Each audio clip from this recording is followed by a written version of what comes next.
So, if you look at LIF, molecules or atoms are excited to higher energy states. Intensity of fluorescence is a function of species concentration. More will be the species, if their number is higher, the fluorescence level will also be higher, and it will also depend on the gas temperature and the gas pressure. Okay. Fluorescence is linearly related to number density. Higher will be the number, more will be the fluorescence, and that is why that is how you can estimate the concentration of a particular species.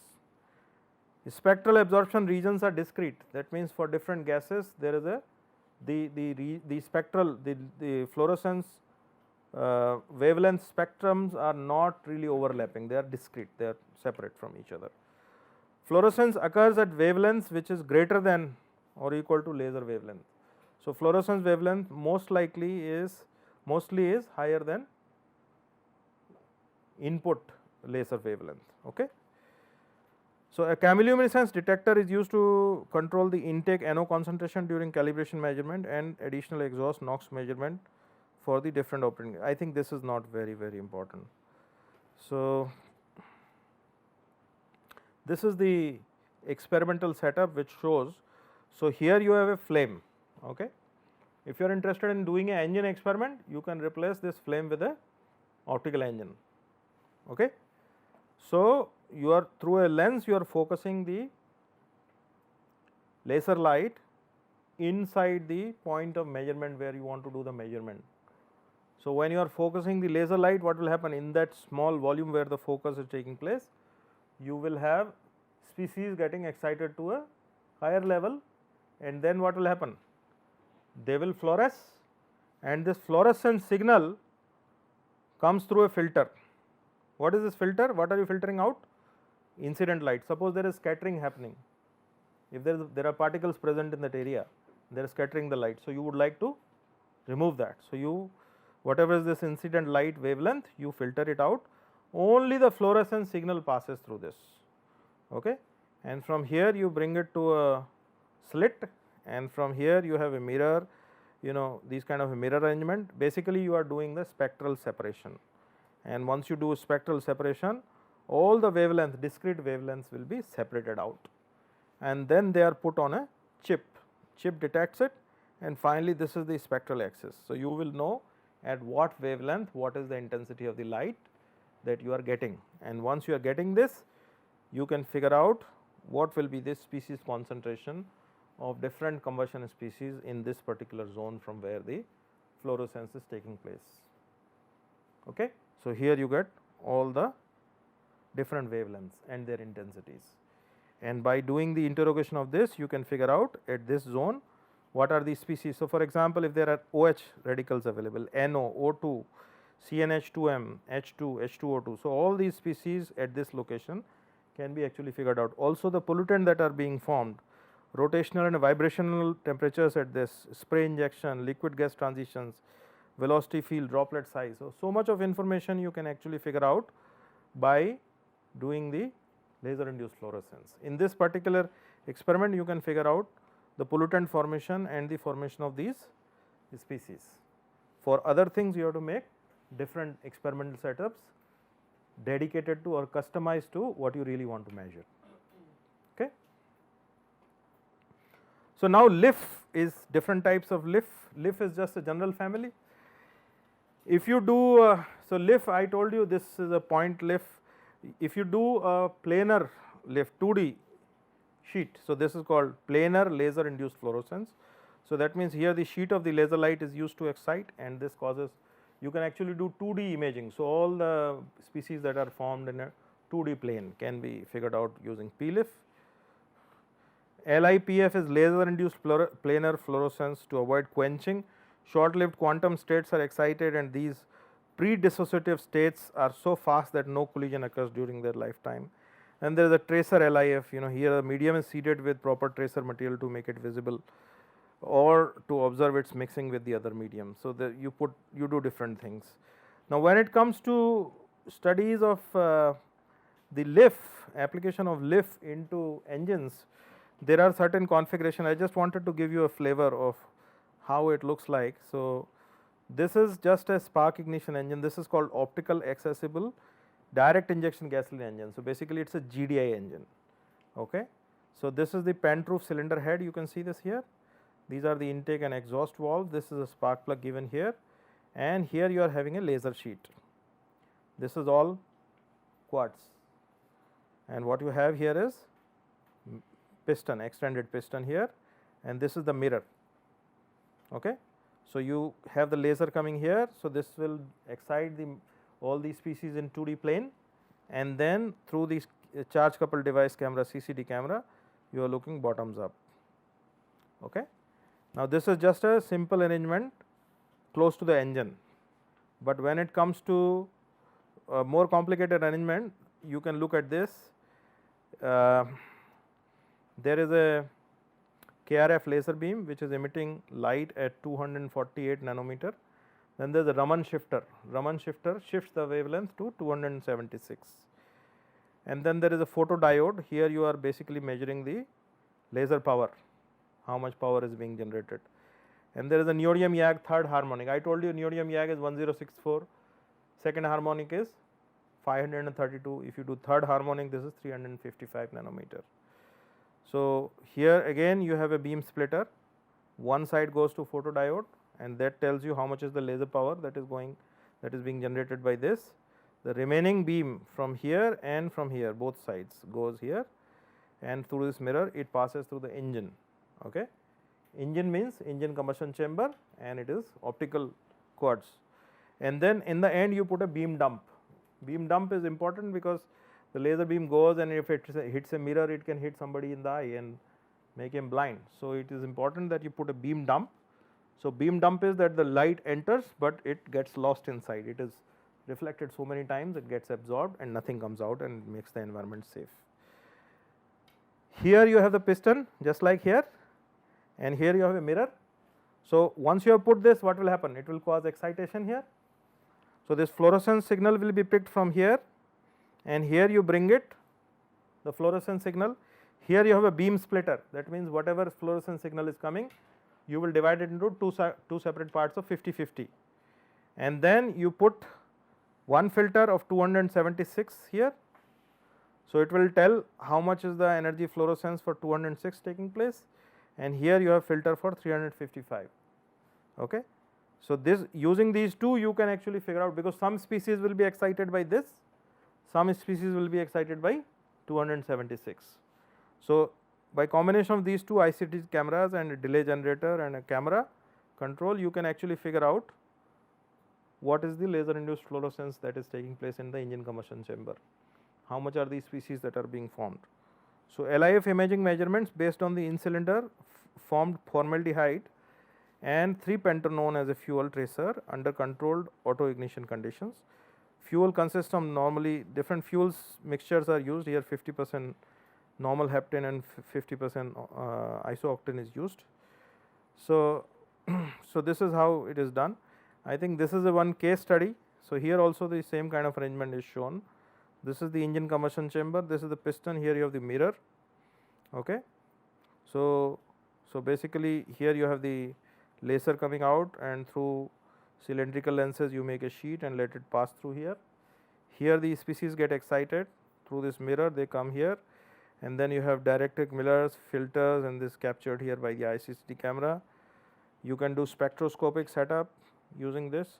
So, this is a spectrometer and this is for imaging. So, here you are using actually two different detection systems for recording 2D images and spectroscopic data. So, here you are doing the imaging and here you are doing the spectroscopy for the LIF. Spectroscopy is what I discussed with you in this figure. Okay. The fluorescence signal is spectroscopically separated, so that you have a fairly good idea of what are the species that are being formed. As I mentioned to you, you can also study the spray droplet size using LIF.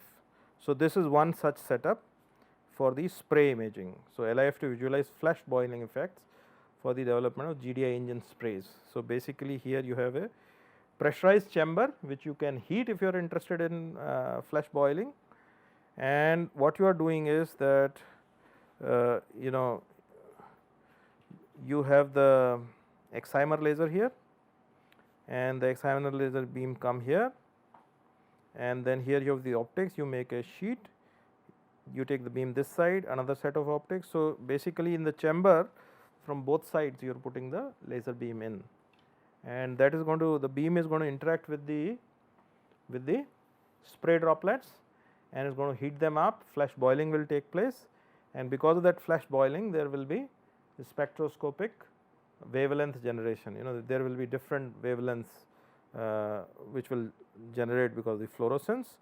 You take that in, the signal comes here, and then here you have the filter combination, and you can use the ICCT camera, and here you can do the spectroscopic imaging. Okay.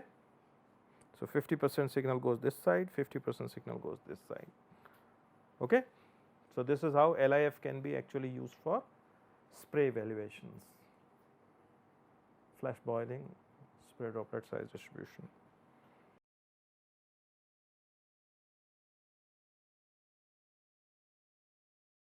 So, now I will be discussing with you the planar LIF. So, basically PLIF tells us that the fuel is burning, and by showing the location of key species such as OH, CH, NO and CH. So, these are the species that get produced when combustion takes place.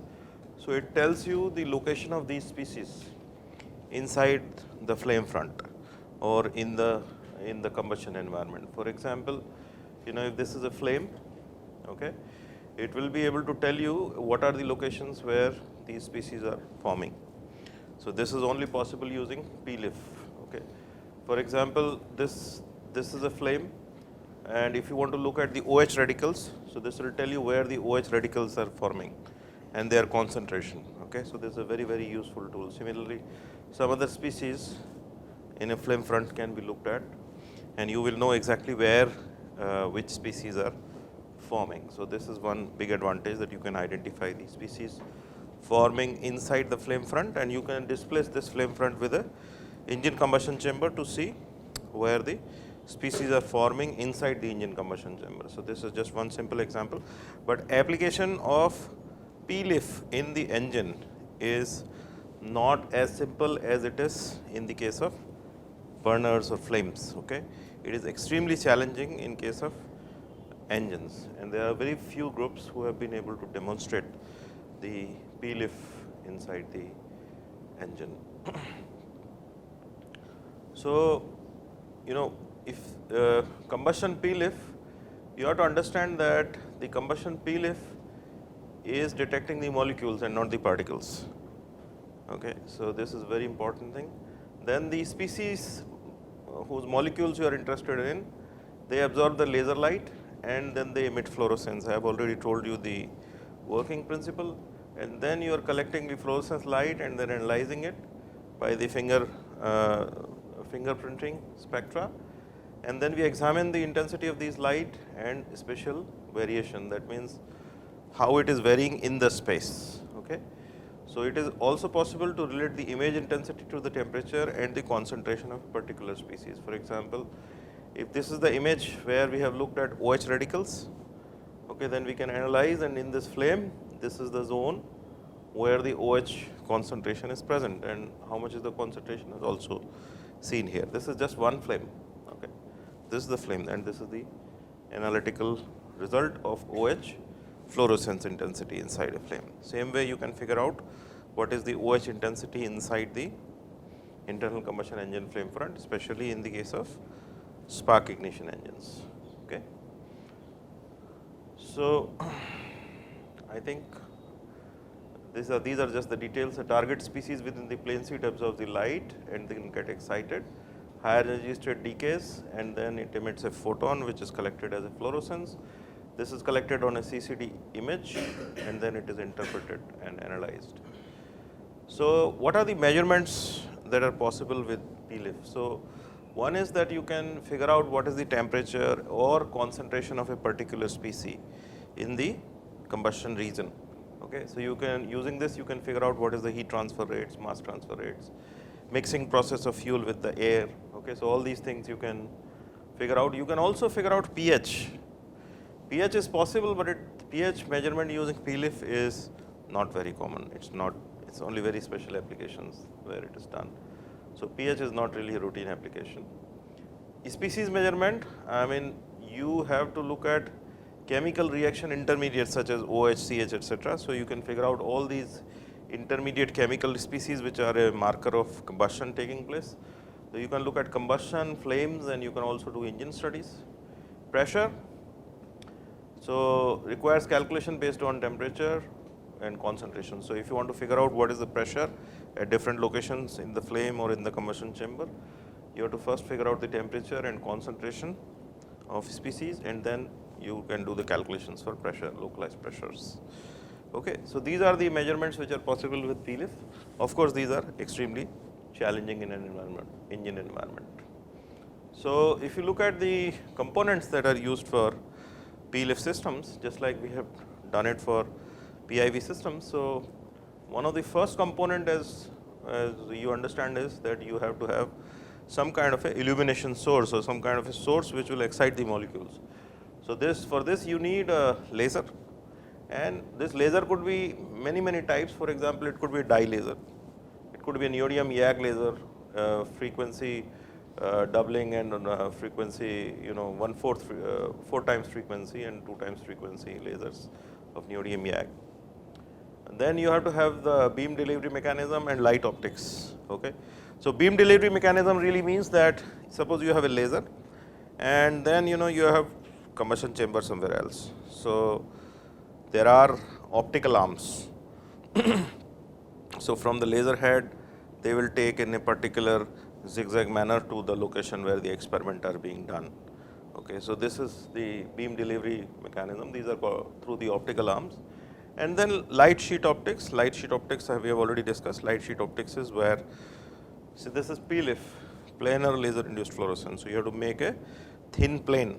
So same optics which is used in the case of PIV can also be used for PLIF systems. Okay. So you have to basically convert a cylindrical beam into a thin wide sheet of laser. Thickness could be 0.5 millimeter, and the width could be anything which fills your entire cross section that you are interested in. Okay. So basically here the important things are the wavelength, because the wavelength has to be such that it excites the molecule to higher levels, otherwise the fluorescence will not happen. So the wavelength and the energy of the laser should be such that it excites the molecule to higher levels. It should be giving you enough energy for the electrons to move from lower energy state to higher energy state, and that energy actually varies from species to species. So wavelength has to be chosen accordingly. Then what kind of pulse energy you are putting in, okay? Because you have to excite sufficient number of molecules so that there is enough strong fluorescence signal, otherwise that will not happen. And then what kind of repetition rate you need. For example, if you are doing studies related to flames or burners, even low repetition rate laser is enough, right? Because it's a more or less steady state. But when it comes to engine studies, if you have low rep rate, you can't do anything, because engine is already anyway very fast. So you will definitely need a wavelength of the laser extremely important, because the wavelength should match with the energy levels of the material that you want to excite. Pulse energy is also very important, because you should have enough strength of the fluorescence signal. Repetition rate is extremely important, particularly for engine applications where the phenomenon is happening extremely fast. When it comes to studies related to flames or burners, even you can manage with low rep rates, because these are more or less steady state conditions. But when it comes to engines, you need very fast rep rates. Then obviously you need some kind of an image capture system. You have fluorescence signal, so you need basically a CCD camera or ICCD camera, and basically you have to then, before the light comes into the CCD camera or ICCD camera, you have to first filter out the incident wavelengths. You are only interested in capturing fluorescence signal. So you capture the fluorescence image at fast speed and record it, and then finally you have to analyze. So you import those images into computer, and then calculate and display two-dimensional scalar fields from the images, and then you try to correlate with the concentration. Finally, you are not interested in fluorescence. Finally, you are interested in finding out what is my species concentration, how it is changing with time and space. Okay. So, some kind of a calibration tool is used to convert this fluorescence signal data into species concentration and the variation species with time and space. Okay. And that basically tells you in an engine combustion chamber where different species are getting formed and destroyed with time. So, suppose your challenge is to figure out that okay, I want to reduce this particular emission coming out of the tailpipe. Now, tailpipe measurement is an average measurement, because it will not tell you at what crank angle it is forming and what crank angle it is getting destroyed. Okay, but this technique can really tell you that this is the crank angle at which is forming, this is the location at which is forming, and then you can take various design measures. For example, you can create the turbulence conditions there, you can create tumble, you can change the mixing conditions by changing different parameters, or you can actually control your ignition injection timing, ignition timing. So, all these parameters controls you have in your hand, which will change the formation of that particular species inside the engine combustion chamber. Okay. And this will therefore, if this tool is coupled with the emission measurement, you can actually make a very environment friendly and emission compliant engine. Okay. Of course, what I am talking right now, I think only very few companies do that, because the capability to make this kind of measurements do not exist, at least in any OEM in our country. Okay. So, even using this, you can actually create, for example, this is the combustion chamber, you can find out where is the flame front, you can also figure out what are the locations where the knocking is taking place, where are the hot spots, okay, where the knocking is taking place. So, all this thing you can actually figure out using P-lifts. Okay. So, knock intensity is related to pressure traces, so you can figure out where the pressure trace is higher. Okay. The pressure recorded during knocking operation is non-uniform throughout the cylinder. Analysis of such traces does not yield any special information about the self-initiation process. Thus, the optical techniques such as P-lift are used to obtain specially and temporarily resolved information about knocking. Okay. This is true for SI engines.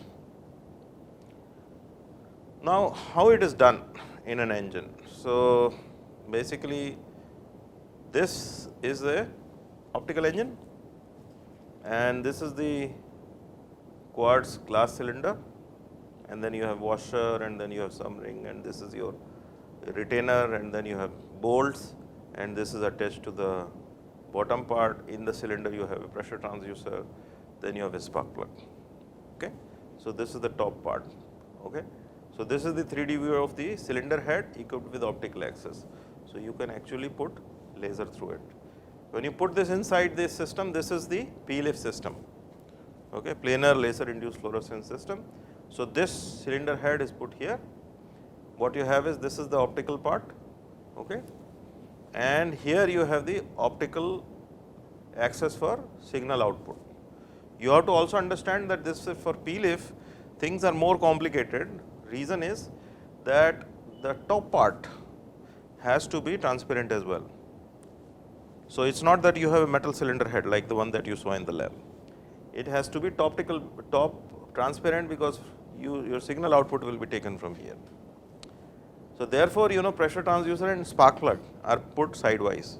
So, it is not really a realistic engine geometry. I mean, in a real engine you do not have this kind of a geometry, but these are for the engine applications, special arrangements. So, what you have here is that you put the laser light through the cylinder head. Obviously, here there is the spark plug and pressure transducer, combustion takes place. So, OH radicals and other radicals get generated, and they get excited with this laser, and then the signal takes place. And this fluorescent signal is then taken up from the top part, and then it is reflected by a mirror, and then here you have the cameras to capture it. Okay. And this is all connected to computers, and then computer is talking to controller, and then there is talking to two lasers. Okay. One is xenon excimer laser, number one, and this is number two. There are two lasers, and then there is optical engine. Basically, this may be two different wavelengths that you want to excite because you are interested in measuring two species. Okay? And then the plane, laser plane is made, and here you have the beamed up. Okay? So, is it clear how the PLIF system is going to work? So, for doing the PLIF measurements, you can very clearly see that for doing the PLIF measurements, the engine should be a different variety of special optical engine with transparent top. Okay? So, instead of transparent bottom, you have to have transparent top. Okay? So, basically lot of companies have done different types of engines. So, you see here this is Scania D12 engine. So, here you have the optical part, okay, and here this is Bodep types Scania D12 engine. Here is the optical stuff. Then optical setup for measurement. So, this is the optical arrangement, this is the combustion chamber, and here they have the mirror, and from here they are correcting the signal. Here is the laser arrangement. So, laser is coming from the top and then it is being captured. So, basically I told you that you can have the lasers coming like this and doing the measurement from the top. In this arrangement, laser is here and you are making the screen like this, laser sheet like this, and doing the measurement from here. That is what is shown here. So, here you have the optical arrangement, it's going through that optical vertical plane, it is exciting all the molecules in the vertical plane inside the engine combustion chamber, and that is captured by this high CCD camera. Or you can do it the other way, you can put the laser here, put the laser and collect the signal. So, it's just you can swap the laser and camera depending on which plane you want to do the measurement. Okay, it's very easy. So, previously before this was developed, it was impossible to decide about the growth of the flame structures. Also, the measurements did not reveal if new ignition kernel appeared during the combustion events. High-speed imaging system revealed distributed gradual consumption of fuel and reaction fronts that spread. The PLIF sequence show a well-distributed gradual decay of fuel concentration during the first stage of combustion.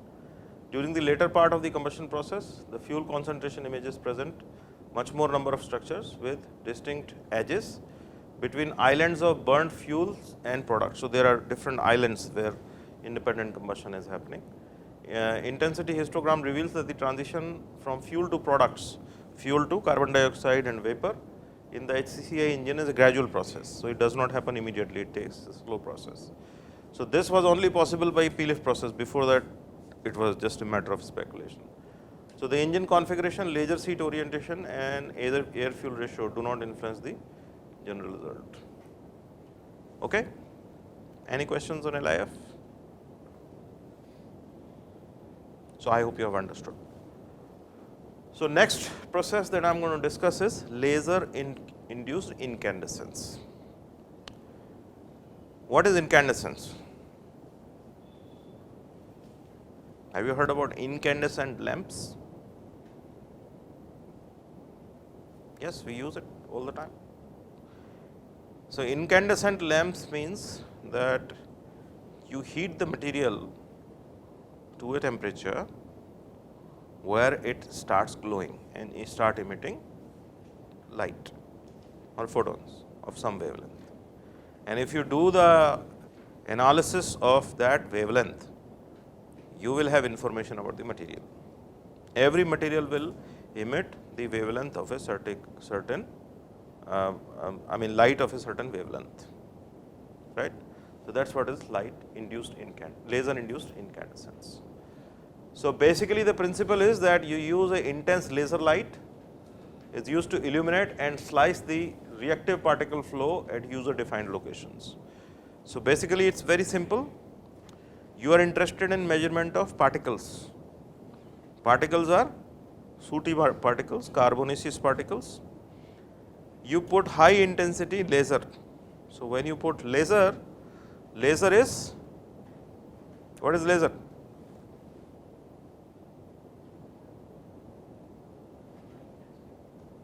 It's basically high intensity photon, it's a energy. So when you hit those particles with high intensity energy, what will happen? The temperature will shoot up. And since they are black in color, they absorb a lot of energy. Their temperature shoots up, and when their temperature reaches 4000 degree Kelvin, they start emitting incandescence, and that's what you are interested in. So the particles within the light sheet are heated up to a carbon evaporation temperature of more than 4000 degree Kelvin, 4000 Kelvin, and the resultant incandescent, which is the black body emission of the heated particle, is detected by a fast shutter camera, which is synchronized to the laser pulse. So when the laser pulse come, only then the shutter will open. Okay. So basically you detect the incandescent signal using the camera, and then you use appropriate filtering and gating mechanism of the LI emissions to ensure accurate soot volume fraction measurement. So basically you put filters to remove the scattering signal if there is any, because there is light, particles will scatter some light. You are not interested in scattering, you are interested in incandescent signal. So whatever is the incident laser light wavelength, you put a filter so that that signal does not come. Only the incandescent signal should be captured by the camera. That incandescent signal will have information about the soot volume fraction. How much is the soot, what is the location, how much is the volume. So it involves heating the particles using intense laser light pulse to their sublimation temperatures. What is sublimation temperature? Basically the particle should change from solid phase to vapor phase directly. So a soot particle can absorb energy from the beam, which causes the particle's temperature to increase. At the same time, the soot can lose energy. If the energy absorption rate is sufficiently high, the temperature will rise to a levels where sufficient incandescence and vaporization can occur. Okay. These thermal radiations, because of the incandescence and vaporization, they, when collected after an appropriate time delay, is found to be directly proportional to local mass concentration under specific controlled conditions. Okay. So this is how it works actually. So LII generally is a point measurement. You are measuring at a particular point because you need very high intensity of energy. So generally you focus. Otherwise the energy intensity is not high enough to take it up to 4000 Kelvin. So generally it is a point measurement. Okay. So this is a technique for exhaust emission measurement in the engines. Planar imaging of the soot distribution in steady flames can be done. So if you have sufficiently high power laser, then you can do even planar measurements, but generally it is point measurement. So if it is a planar measurement, you can figure out the soot distribution in flames and diesel spray. LIA gives a direct measure of soot volume fraction for elemental carbon only. Elemental carbon means C, black carbon, okay, which is present. As you know, the particulates basically comprise of two things. One is the elemental carbon, the other one is organic carbon. Elemental carbon means C, which does not really cause too much of harm, but it's a nuisance. If you are exposed to it, your face will become black. The other part is organic carbon. Organic carbon is nothing but unburnt hydrocarbons from incomplete combustion of fuel, unburnt hydrocarbons from incomplete combustion of lubricating oil, and so on. So basically these are hydrocarbon species. These may contain aromatics, these may contain toxic substances, and this is what makes the particulate matter a big concern. Okay. So it is the organic carbon which is a problem case, but in any case EC and OC are together because carbon core is in the center and OC, the particle is coated, it's adsorbed on the outer surface. I'll talk to you about in detail when I discuss the particulates. But anyway, this LIA gives only the idea about the elemental carbon. It is sensitive to other species, however, sensitivity is limited only by the size of the measurement volume. Neither cooling nor dilution are required, and measurements can be made either in situ. In situ means inside the experimental setup, or continuous sampling through external optical cell. LIA technique is capable of real-time measurement during transient vehicle operation for optimizing soot emissions. So even you can do transient vehicle soot measurements. Also this technique can be executed with other laser based technique to obtain particle size and number density. So you can even figure out particle size and number density if you couple it with other techniques. Ensembled averaging of many engine cycles can be used to construct cycle resolved transient behavior. So basically if you take the measurement over several cycles, you can actually do the reconstruction for cycle resolved transient behavior, how it changes from cycle to cycle. So let us see how it really works. So first let us look at this sectional view of the optical cell. So here you see the flow is coming in. Now this flow, you can think of it as a burner, actually flow is coming in. So even if you reverse it's okay. I mean let us say flow is coming in from the bottom and flow is going out from the top. So you can imagine that there is flame in between. It could be a flame, or this could be treated as a optical engine combustion chamber as well, if you are interested in optical engine. So you can imagine both of these things.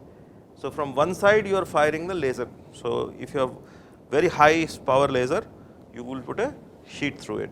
If you don't have very high power laser, then you will put some kind of a optics and focus it at one point. And suppose at this point the focus is, or if this is the plane where the light interacts with the soot, then what will happen? It will emit fluorescence signal. So here the fluorescence signal will be captured. So you put a camera here and that will capture the fluorescence signal, and of course you will put some kind of filters to remove the laser wavelengths, right. So this is the basic LIA arrangement. Now let us see how it works in a real system. So this is, for example, this could be a burner, or you could replace it with a optical engine as well, okay. So let us see, you have the computer here and then a delay generator and gated integrators, and so all these are basically a camera control unit, and then it is talking to neodymium YAG laser or some laser, and then here you have the optical arrangement, okay. So optical arrangement, cylindrical beam is converted into a plane, okay. So now a laser beam, planar laser beam is cutting through the cross section of the flame, okay. So what will happen? There will be fluorescence signal, and so here you have photodiode, okay. So photodiode gives the signal here to the integrator. You can also have a optional mirror and then lens and then filter and then monochromator, okay, and then this will go to photomultiplier tube. Photomultiplier tube is a device. Basically what you are doing is you are filtering out the incident laser wavelength. You are putting a filter to filter out the incident laser beam, and then only the fluorescence signal goes. Only in monochromator only one laser beam is used, then it falls on the photomultiplier tube. Photomultiplier tube is a device where basically it is a transducer which converts the light signal into voltage signal, okay. So whatever light, single wavelength light is falling on the PMT, it is getting converted into voltage, and voltage is what our data acquisition system understand. So suppose there is higher fluorescence, you will get higher voltage output. If it is lower voltage here, lower fluorescence signal generated here, there will be lower fluorescence, lower voltage in the photomultiplier tube, okay. So this is how a PMT, the LIA measurement is done in a combustion setup. Now I will very quickly talk to you about the laser holography. So what is holography? Holograms, you must have seen most of the products have holograms these days. What is hologram? So hologram is basically a two-dimensional picture which gives you an impression of a three-dimensional picture. It gives you an impression of the depth as well, right. That is what is hologram. So here basically an object beam and a reference beam are required for the recording. So the object beam serves as a reference beam. It is used for the droplet measurement. However, it is difficult to obtain a clear image in the area where ambient density or droplet density is high. This is inline method. Offline method is that these are taking different optical paths. Now, let me just show you. So, this is the principle of holography shown here. So, suppose this is the object, this is the spray. Okay. Now, there is a spray. If you take a image, you will get an impression of 2D only by normal photography, but spray is a 3-dimensional thing. So, you are interested in finding out 3-dimensional image. Okay. So, basically there is a reference beam and there is a reconstruction beam. So, image of this object is taken in 2 different planes, and these planes are combined inside the software to give you a hologram. So, basically you are looking at the object from 2 different angles to get 2 different views, and you combine them to get 3-dimensional picture. Okay. So, here also this is the optical recording system. This is also for a spray, another type of optical recording system. I do not want to go into details of this because this is too much of detail for this. So, laser holography, basically it is used for measuring the atomization of spray. Laser holography method can be used for this. Direct recording method can also be used for the atomization. You can use PDPA method. PDPA is phase Doppler particle anemometry. So, you can use PDPA method, or you can use Fraunhofer diffraction method in order to understand the atomization of the fuel spray droplets from a nozzle, from an injector. Okay. So, holography method is a 3D measuring method which utilizes the interference of light. The PDPA utilizes the Doppler signal of the droplets. Fraunhofer diffraction method obtains the distribution of droplet diameter from distribution of diffracted lights. So, you see here what is done is all these 4 methods are used for understanding the atomization. Okay. This is laser holography, this is direct recording, this is PDPA method, this is Fraunhofer diffraction method. Okay. These are the 4 methods, and these are compared. For example, what is the minimum droplet that you can measure using laser holography is roughly about 3.5 micron. Using direct recording, since it is just direct measurement, you can measure only up to 30 micron. Most of the droplets in a spray are smaller than that. Okay. Using PDPA or PDI, phase Doppler particle anemometry, or the phase Doppler interferometry, these are almost close cousins of each other. You must have seen PDI in our lab, that is more advanced than this PDPA. You can actually measure droplets up to 1 micron or less. So, that is why PDI or PDPA is extremely important method and used very popularly for understanding the sprays in a diesel engine or gasoline engine, because that is what is the measuring range. Fraunhofer diffraction can also measure only up to 5 micron. So, among these 4, PDPA is the most important method for understanding the sprays which are relevant to IC engines. Okay. If you look at the measuring area, laser holography, you are looking at the entire spray. Okay. So, you can do measurements for the whole spray. In direct recording also you can do up to 2.2 millimeter window, and in PDPA you do the measurement for 1 droplet. So, basically in PDPA what you do is you take 1 laser beam of 1 particular wavelength, you split into 2 beams of equal intensity. Okay. So, now you have these 2 beams of equal intensity and you focus them at one point. Okay. So, when the and in between them you put in one of the beams you put some grating so that there is some phase shift. Okay.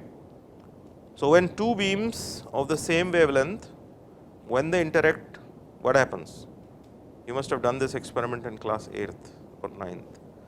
There is an interference that will take place because of the phase shift, and once the interference takes place, what will happen?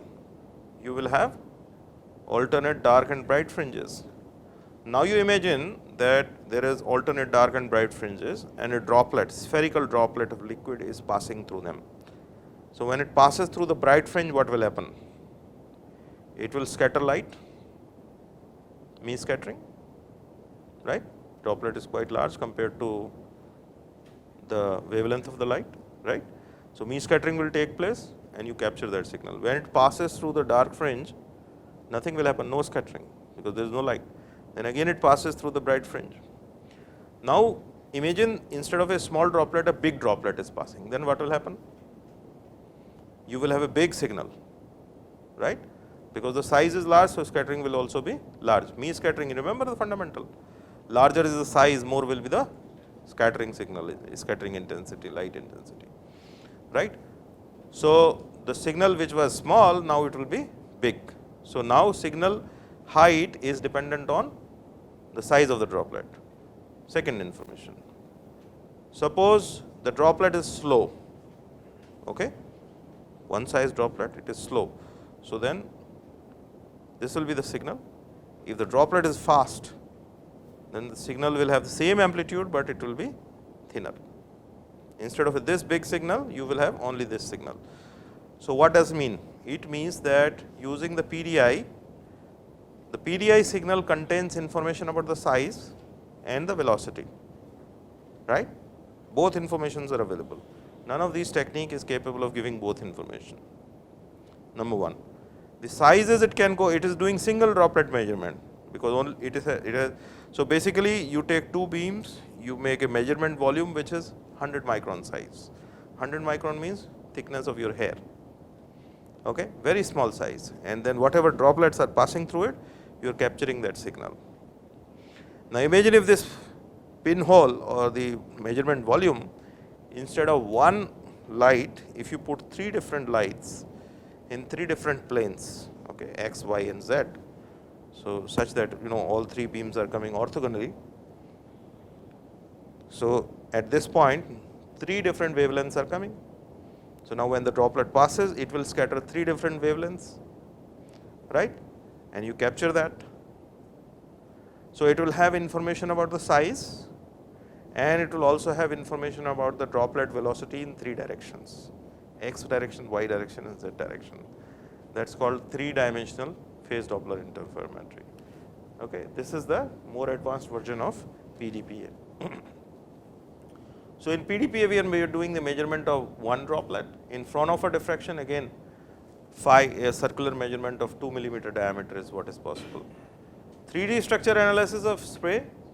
So, in laser holography you are looking at 3 dimensions, right, 2 different images from 2 different angles. So, it is a good